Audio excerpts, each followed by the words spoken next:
Oh, you want it spicy? We had a regular guest that came into a restaurant I used to work at every day. Every day he complained that his dish was not spicy enough, and every day we remade it the same way and gave it to him. I had enough and invested in some ghost pepper sauce. Next day, dude comes in. We make his order. It is not hot enough, so I remake his order myself and use the entire bottle of ghost pepper sauce in it. We pointed and giggled as we watched him turn 40 shades of red while he ate. He was clearly suffering and finally admitted defeat and did not finish his meal. Be careful what you ask for. Union fights dirty, so the union fought back dirtier. This happened in Texas, a notorious anti-union area, in the early 2010s. I worked in a chemical plant and an acquaintance of mine, we'll call him Bob, from an unspecified federal agency that was inspecting my plant told me this story. There are elements of pretty revenge, but since Bob followed the rules to the letter, I think this belongs here. Bob was giving his business card to a few of us, and I noticed his card had a union symbol on it. I asked if his cards were made in a union shop, and Bob replied, "No, our office unionized last-ish year." I had a what the fox look on my face while Bob was chuckling. I convinced him to share his tale of how a white-collar, master's degree federal employee joined a union. In Bob's office, there was the supervisor, ineligible for the union, and 6 other workers, all white-collar and degree-holding. 3 of the workers wanted to unionize and 4, Bob included, did not. For some reason, a 3-to-4 vote meant the office unionized and Bob now worked as a non-union worker in a union shop. Bob and his 3 like-minded co-workers could care less about the union shenanigans because they thought nothing would ever come off the unionization. The 3 union members paid their dues, held meetings, and not much else happened until something actually did. The unspecified federal agency decided to adopt a flex time policy that let each office decide how to set their hours, e.g., standard 40-hour week Monday through Friday, April 10th seconds, or 4 days for 10 hours, 9 to 80 seconds, or Monday through Thursday for 9 hours a day and 8 hours on Friday one week, and Monday through Thursday for 9 hours a day and off on Friday the next week. The catch was the employees had to vote and all followed the majority, except when the majority doesn't get a vote. The supervisor polled the workers and 4 wanted 9 to 80 seconds and 3 wanted 4 to 10 seconds. You can probably guess how the votes worked between the non-union and union employees. The supervisor changed the work hours for the entire office to 4 to 10 seconds because the union negotiate for all employees even if they are not members of the union. Bob even asked the supervisor about why the majority was steamrolled by the minority and was told, "Nothing I can do because this is a union shop. Join the union if you don't like it." And a light bulb came on. That's what he and his 3 co-workers did. They paid the dues, filled out the paperwork, and attended the next meeting. Bob and his compatriots had already worked out their plan for a coup. They waited until the union president called for new business and launched their attack. Bob motioned for a vote of no confidence against the current slate of officers. Just happened to be 3 people in the office positions. The vote was 4 to 3, and the current officers were out. Compatriot number 1 nominated Bob and 2 compatriots to the officer positions, and the vote was 4 to 3 in favor of the new officers. Bob was the new president. Bob asked for any more new business and found out that compatriot number 3 wanted to change the work hours to 9 to 80 seconds. Motion was seconded, and the vote was drumroll please 4 to 3 in favor of the new work schedule. The supervisor changed the work schedule for the entire office to 9 to 80 seconds the following Monday. It is now important to point out that the union bylaws required a quorum of 50% plus 1 of the membership to attend a meeting for a quorum. The previous number required was 2 of 3 members, and before I get blasted for internet math, 2 of 3 is based on 50% rounded down to a whole number and then add 1. But the new required number for a quorum was 4. Bob adjourned the meeting and for several years did not call a new meeting, and he and his compatriots boycotted all union activities except paying their dues. By following the supervisor direction, Bob and his compatriots applied the union bylaws against itself and their 3 insensitive co-workers. Grandma accidentally says I can pierce my septum after saying no. Some background I, F14, have always wanted a septum piercing, but my grandma, F57, consistently said no. She said it would ruin my natural beauty. One day, I decided to ask one more time when I was 11 and see if she changed her mind, and this is how the conversations went. Me: "Can I pierce my septum please? I want one so bad." GMA: "No, I'm not taking you to get one." Me: "Please, I want one so bad." GMA: "No, I'm not paying for one of you. Get someone else to take. You can, or just wait until you're 18. Cue malicious compliance. I went back to my room knowing I would need a parent/guardian signature. A couple months later, I'm hanging out with my sister and her friend, and she conveniently had an at-home piercing kit and had pierced her own septum. I decided I would pierce my septum that night, and it went perfectly and it barely hurt. My confidence skyrocketed and I loved how it complemented my face. I knew my grandma would probably not be happy but wasn't the type to freak out. The next day I was going to town with my sister and her friend.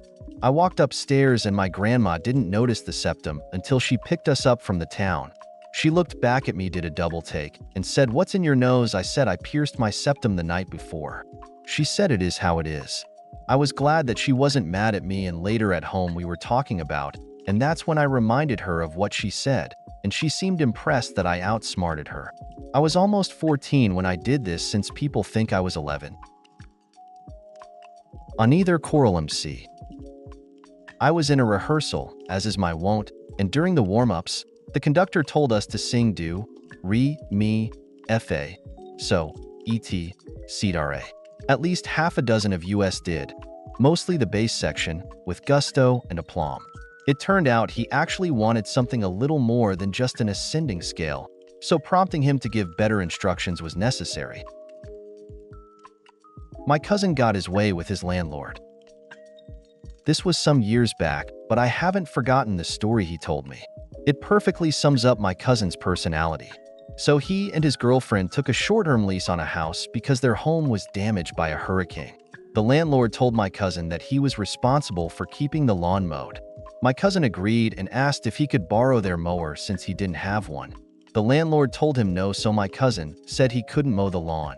The lawn started to get overgrown and the landlord started getting angry with my cousin. My cousin, again, agreed to do it as long as he could borrow their mower. He didn't have one and couldn't afford to buy one. Again, he was denied. Finally, the landlord threatened consequences if he doesn't mow the lawn. My cousin asked how he was supposed to without a mower. The landlord said, "Figure it out." My cousin went into the house, then exited, dropped down to the ground and started to cut the grass one blade at a time with a pair of scissors. The landlord stood there shocked for a moment, laughed, then promised to mow the lawn himself every month for a slight increase on rent. Treat me like a plus one? I'll act like one. So to start, I went to school for marketing and design. I worked in the field for a few years before I met my husband.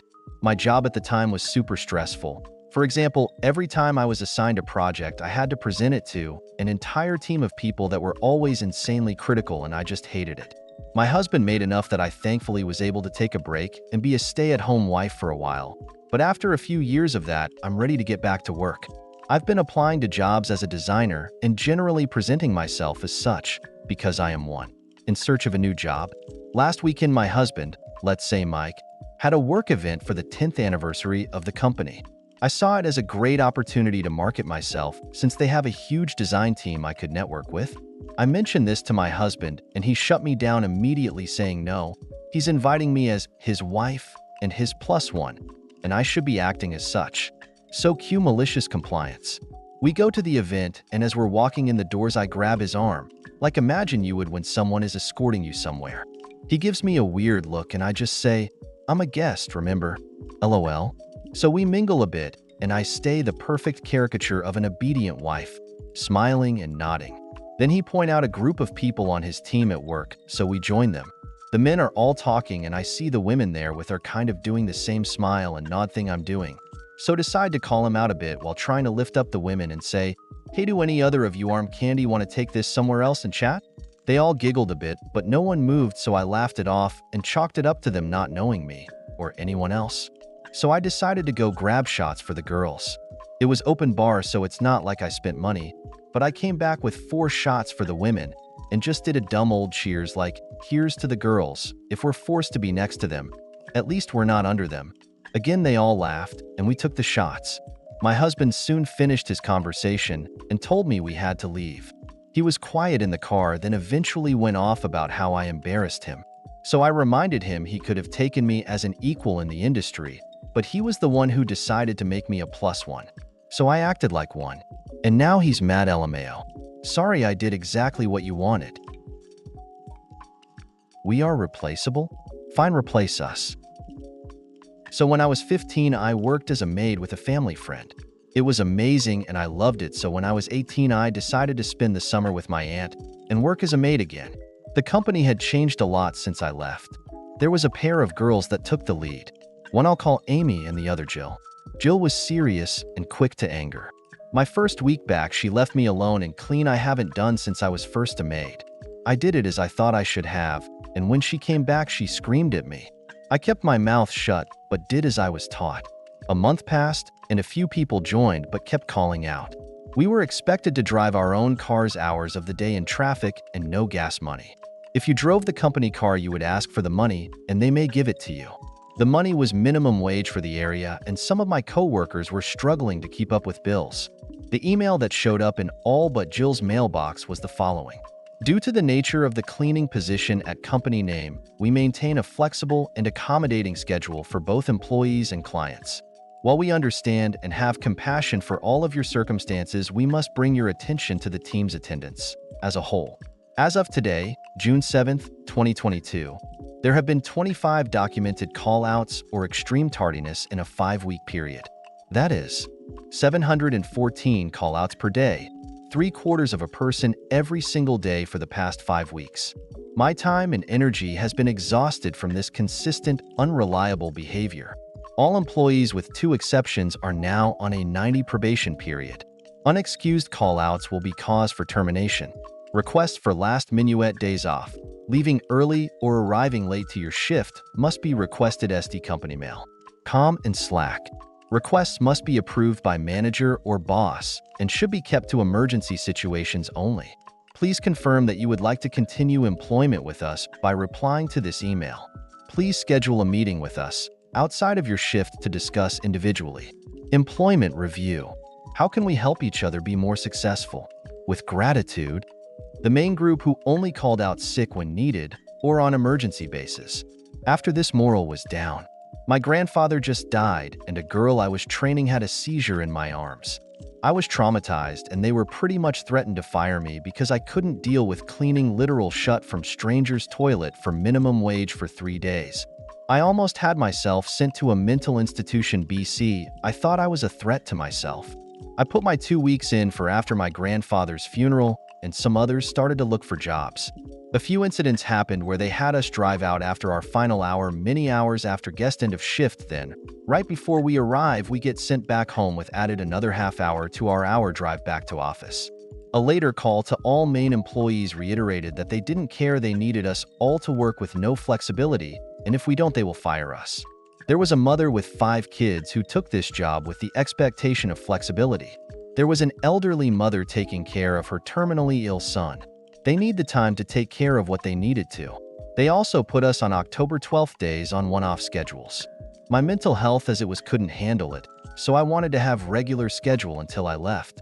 I refused. My last day, I had helped the elderly mother pay for her gas because we were driving in her car for getting to and from jobs. I asked the manager since I paid for gas we used up during work to pay me back. She threatened my job. I had 3 days left, so I asked for all the money they owe me. I was one of the few that paid for gas in the company car because nobody but Jill would get the money they were owed. I was fired, and the majority of the main group that would be consistently reliable quit. I got 3 of the ones that quit to write an honest review on Indeed. They went from 4.5 to 2. TLDR, boss sent out email threatening all coworkers reliable or not that if they had to take a day off they may be fired. The small group of reliable people all left after being threatened, leaving just the management and the unreliable workers. Peanut allergy. I'm located in Australia, and a few years ago I was unemployed, placed in work for the doll. I have peanut allergies as well as antisocial. It was in an activity center with a secondhand store. I was placed in the kitchen due to experience in addition to being antisocial, as I would work with one other person. We will call them John. I informed the manager. We will call them Karen. That I have peanut allergy. I kindly request that I don't work with nuts. At the start, everything went smoothly. No complaints. About a week in, and the arrogant jerk John didn't like that I would have lunch on my own. I refused to have a group lunch. So I calmly enter the kitchen when John is in there alone and lean on the table. I proceeded to ask John to stop pushing me to have a group lunch as I didn't feel comfortable, then walked away. John followed me to accuse me of utilizing intimidation tactics in front of everyone. I, being antisocial, froze up and stood directly in front of John, only to have John tell me to back away and double down on his claims that I was using intimidation tactics. Later, John demanded I don't work in the kitchen due to my nut allergy. Karen agreed and took me out of the kitchen, then contacted my job search agency, asking for a notice from my doctor stating that I in fact do have a peanut allergy. No one ever challenged this before, so I never felt the need to provide evidence that I have a peanut allergy. I was called out the next day with Karen stating that I need a written letter from my doctor to prove my claims. Now I'm rather agitated and I walk to the kitchen, get a bag of peanuts, and return to Karen. By this point my face was red, I was shaking and sweating a lot. I then yell, "Do you fucking want me to prove that I have a peanut allergy? Do you want me to eat the fucking peanuts in front of you so you can see my reaction?" Karen said I was making a big fuss over nothing. I had a single peanut and vomited everywhere. Soon it was a scramble to make sure I don't die. I'm not sure what happened to them, but I was immediately transferred to a more suitable location. I will end on a positive note. COVID hit soon after, and the increased financial support was introduced, and I paid for my driver's license and forklift ticket. For the past few years, I primarily work alone as a forklift operator.